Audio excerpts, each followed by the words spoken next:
بسم الله الرحمن الرحيم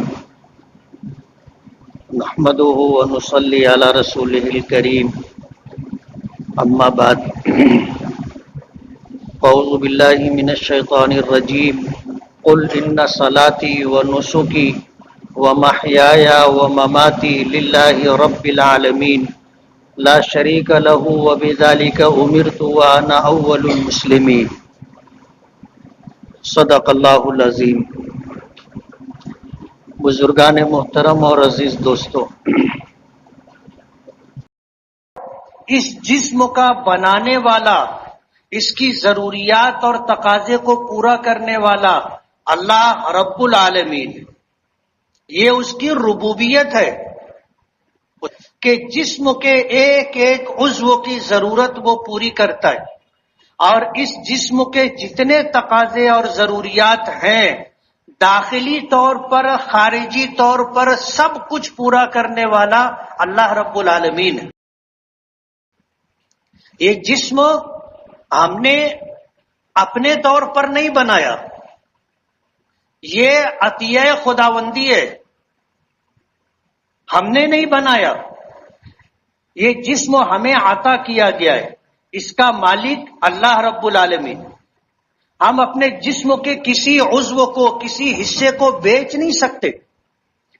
بعض لوگ سر کے بال خریدتے ہیں، ہم کو اجازت نہیں ہے کہ ہم اپنے جسم کے بال کو فروخت کریں، ہم اس کے مالک نہیں ہیں۔ مالک کون ہے؟ اللہ رب العالمین۔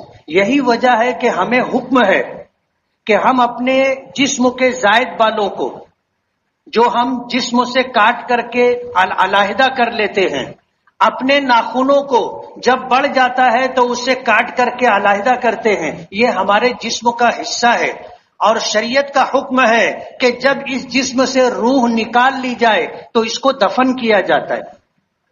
اس کے احترام کے پیش نظر اللہ کا حکم ہے کہ اس کو دفن کیا جائے۔ تو ہمارے جسم کا حصہ، چاہے وہ بال ہو چاہے وہ ناخن ہو، اس کو بھی دفن کرنا چاہیے مٹی میں۔ گھر پر کوئی باکس بنانا چاہیے، کوئی ایسا انتظام کرنا چاہیے کہ عورتیں جب سر کے بال جھاڑیں، درست کریں، اس کی اصلاح کریں، تو کنگھے میں جو بال رہ جاتا ہے اس کو جمع کریں، کہیں بھی لپیٹ کر کے اس طرح نہ پھینک دیں، شریعت کے حکم کے خلاف ہے۔ بات لمبی ہو جائے گی۔ میں یہ کہہ رہا تھا کہ یہ جسم اللہ کی عطا کردہ نعمت ہے اور اس کی قدرت کا شاہکار ہے، وہ ہمارا خالق ہے، ہمارے جسم کی تمام تر ضروریات کا پورا کرنے والا ہے۔ یہ اللہ کی ربوبیت ہے۔ جیسے اس کی الوہیت پر ایمان لانا ضروری ہے اور اس کی وحدانیت پر ایمان لانا ضروری ہے، اسی طرح اس کی ربوبیت پر ایمان لانا ضروری ہے۔ رب کہتے ہیں پالنہار کو، رب کہتے ہیں پرورش کرنے والے کو۔ پرورش کرنے والا، نگہداشت کرنے والا اللہ تعالیٰ ہماری پرورش کرتا ہے، ہماری نگہداشت کرتا ہے۔ اور ظاہر بات ہے کہ نگہداشت کے لیے اور پرورش کے لیے جو ہماری زیر سرپرستی ہوتا ہے، جیسے ہمارے گھر میں بچے پیدا ہوتے ہیں، ہم ان کی نگہداشت کرتے ہیں، ہم ان کی پرورش کرتے ہیں، ان کے آرام کا، ان کی راحت کا خیال رکھتے ہیں۔ اسی طرح اللہ تعالیٰ ہمارے جسم کے ایک ایک عضو کی نگہداشت کرتا ہے، اس کی پرورش کرتا ہے۔ اور یہ کام کون کر سکتا ہے؟ جس کو محبت ہو۔ انسان کو اپنی اولاد سے محبت ہوتی ہے، مائیں دن بھر کام کرنے کے بعد بھی رات بھر بچے کی بیماری میں جاگ لیتی ہے، محبت ہے۔ اس لیے اللہ تعالیٰ کو ہم لوگوں سے، ایک ماں کو اپنی اولاد سے جتنی محبت ہوتی ہے اس سے 70 گنا زیادہ محبت، یہ اللہ تعالیٰ کی ربوبیت ہے۔ اللہ اپنے علم کی بنیاد پر ہماری ساری ضروریات اور تقاضے کو جانتا ہے اور ہم سے محبت ہے۔ ایک ماں کو اپنی اولاد سے جتنی محبت ہوتی ہے اس سے 70 گنا زیادہ محبت اللہ کو اپنے بندوں سے ہے۔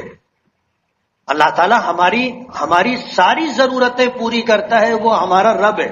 تو یہ جسم اللہ کی ملکیت ہے، میں اس کا مالک نہیں ہوں، آپ اس کے مالک نہیں ہیں، ہم اسے بیچ نہیں سکتے، فروخت نہیں کر سکتے۔ اللہ کی ملکیت ہے. یہی وجہ ہے کہ ہمیں اس بات کی ذمہ داری دی گئی ہے کہ ہم اس کی حفاظت کریں. اللہ مالک ہے، ہم امین ہے. امین کا مطلب یہ ہے کہ امانتاً یہ جسم ہم کو دیا گیا ہے، اس کو سنبھالنا، اس کی حفاظت کرنا، اس کی نگہداشت کرنا، یہ ہماری ذمہ داری ہے. ہم امین ہیں اس کے. یہ چیز امانتاً، یہ جسم امانتاً ہم کو دیا گیا ہے. اسی لیے ایسی چیزوں کا استعمال جس سے اس جسم کو نقصان پہنچے حرام ہے. جیسے نشہ آور چیزیں، اس سے ہماری عقل اور فطرت متاثر ہوتی ہے، اور یہ نشہ آور چیزیں انسان کو موت کی طرف تیزی کے ساتھ لے کر کے جاتی ہیں. یہ جسم عقل کو نقصان پہنچانے والی چیز ہے. نشے کو حرام قرار دیا. نبی کریم صلی اللہ علیہ وسلم نے فرمایا کل مسکرن حرام، ہر وہ چیز جو نشہ لاتی ہے وہ حرام ہے. پہلے دنیا سمجھتی تھی کہ شراب سے نشہ ہوتا ہے، پھر افیم سے نشہ ہوتا ہے، پھر گانجے سے نشہ ہوتا ہے، پھر آدمی آگے بڑھتا گیا. آج کتا گولی سے نشہ ہوتا ہے. نشے کے لیے لوگ پتہ نہیں کیا کیا چیز استعمال کرتے. MD نام کا نشہ آ گیا، اور بھی بہت ساری چیزیں ہیں. نشہ بہت ساری چیزوں سے آتا ہے. لوگ اپنے اپنے طور پر استعمال کرتے ہیں. نشہ ہوتا ہے وہ چیز لوگوں کو بتاتے. آج یہ جسم نشہ آور چیزیں عقل کو نقصان پہنچاتی ہیں، انسان کے احساس اور شعور کو نقصان پہنچاتی ہے. اس لیے اسے اس کا استعمال حرام قرار دیا گیا. ایسی کوئی چیز جس سے جسم کو نقصان پہنچے، شریعت نے اس کے استعمال کو بھی حرام قرار دیا ہے. ایسی چیز، ایسا عمل جس سے ہمارا یہ جسم ختم ہو جائے. ختم ہونے کا مطلب یہ ہے کہ بے روح ہو جائے. جس کو سوسائڈ کرنا، جس کو خودکشی کرنا، اپنے ہاتھوں اپنی جان لینا، شریعت نے اس کو حرام قرار دیا. قرآن کریم میں اللہ پاک کا ارشاد ہے وَلَا تُلْقُوا بِأَيْدِيكُمْ إِلَى التَّهْلُكَةِ، اپنے ہاتھوں اپنے آپ کو ہلاکت میں مت ڈالو. ایک جگہ ارشاد فرمایا وَلَا تَقْتُلُوا أَنفُسَكُمْ إِنَّ اللَّهَ كَانَ بِكُمْ رَحِيمًا، اپنے آپ کو قتل مت کرو، اللہ تم پر بہت مہربان ہے. وَمَن يَفْعَلْ ذَلِكَ عُدْوَانًا وَظُلْمًا، اور جو شخص اپنے آپ پر ظلم کرے گا، زیادتی کرے گا، اور اپنے ہاتھوں اپنی جان لے گا، اپنے آپ کو قتل کر لے گا، خودکشی اور سوسائڈ کر لے گا، اللہ پاک فرماتے ہیں فی نار جہنم، وہ جہنم میں رہے گا. حدیث پاک میں نبی کریم صلی اللہ علیہ وسلم نے فرمایا فی نار یتردى خالدن مخلدن فیہا ابدا، اگر کسی شخص نے اپنے ہاتھوں سے اپنی جان لی ہے، ہلاک کر لیا، خودکشی کر لیا، تو وہ ہمیشہ ہمیشہ جہنم میں رہے گا. خالدن مخلدن فیہا ابدا، ہمیشہ جہنم میں رہے گا. سوال یہ پیدا ہوتا ہے کہ خودکشی اتنا بڑا جرم کیوں ہے؟ خودکشی اتنا بڑا جرم کیوں ہے کہ آدمی ہمیشہ ہمیشہ جہنم میں رہے گا؟ ایسا نبی کریم صلی اللہ علیہ وسلم کا ارشاد اور قرآن کریم میں اللہ پاک کا ارشاد ہے. وجہ اس کی یہ ہے کہ ہم اس جسم کے مالک نہیں ہیں. یہ جسم اللہ نے بنایا اور اس کی ضروریات اور تقاضے اللہ جانتا ہے، وہ پوری کرتا ہے. اور خودکشی کرنا اللہ کی ذات، اللہ کی صفات، اللہ کی ربوبیت پر ایمان نہ ہونے کی وجہ سے آدمی کرتا ہے. دوسرا پہلو اللہ تعالیٰ کی ربوبیت ہے. کسی بہن اور بیٹی کے دل میں یہ خیال نہیں آنا چاہیے کہ میں خودکشی کر لوں.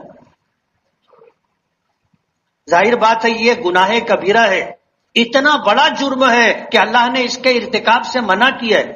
جو خدا بغیر کسی سبب کے پال سکتا ہے، بغیر کسی سبب کے پال سکتا ہے. ماں کے پیٹ میں بچہ وجود پاتا ہے، کون اس کی پرورش کرتا ہے؟ ماں کرتی ہے، باپ کرتا ہے، دنیا کے لوگ کرتے ہیں، اللہ کرتا ہے. اللہ ہمارا رب ہے. خودکشی کرنا اللہ تعالیٰ کی ربوبیت پر سوالیہ نشان لگاتا ہے. کیا اللہ پال نہیں سکتا؟ کائنات کی ایک ایک مخلوق کی ضرورت اللہ پوری کرتا ہے. شوہر نہ پوری کرے، اللہ پوری کرتا ہے. ہماری بہنوں اور بیٹیوں کے دل و دماغ میں یہ بات بٹھانی چاہیے اور انہیں یہ بات سمجھ لینی چاہیے کہ دنیا کی تکلیف وقتی ہے، تنگ دستی محتاجگی تک یہ وقتی ہے. اللہ کے فیصلے پر راضی رہنا چاہیے اور اللہ کی ربوبیت پر ایمان رکھنا چاہیے. اگر کوئی ہماری پرورش میں کوتاہی کر رہا ہے، اپنے حق کی ادائیگی میں اگر وہ پیچھے ہٹ رہا ہے، ہماری حق تلفی کر رہا ہے، کل قیامت کے دن اللہ کے یہاں اس کو جواب دینا پڑے گا. نبی کریم صلی اللہ علیہ وسلم نے بیویوں کے حقوق بتائے اور فرمایا خیرکم خیرکم لأہلہ وانا خیرکم لأہلہ، کہ تم میں سب سے بہتر شخص وہ ہے جو اپنی بیوی، اپنے بچے، اپنے اہل و عیال کے لیے بہتر ہو، اور میں تم میں سب سے زیادہ بہتر ہوں اپنے اہل و عیال کے لیے. نبی کریم صلی اللہ علیہ وسلم اپنی بیویوں کو سال بھر کا نفقہ ایک ساتھ دے دیا کرتے تھے. حضور کی ایک نہیں، ایک سے زائد بیویاں تھیں. حضور نے کتنے نکاح کیے، لیکن کسی ایک بیوی کی طرف سے بھی کبھی کوئی شکایت نہیں آئی. نبی کریم صلی اللہ علیہ وسلم نے نکاح کو جہاں اپنی سنت قرار دیا ہے، وہیں پر اپنی بیویوں کے ساتھ گھریلو زندگی گزارتے ہوئے ان کی تمام تر ضروریات اور تقاضوں کو پورا کرنا بھی نبی کریم صلی اللہ علیہ وسلم کی سنت ہے. اور ہم پر اللہ پاک کی طرف سے یہ حکم عائد کیا گیا ہے. خودکشی کرنا گناہ کبیرہ ہے.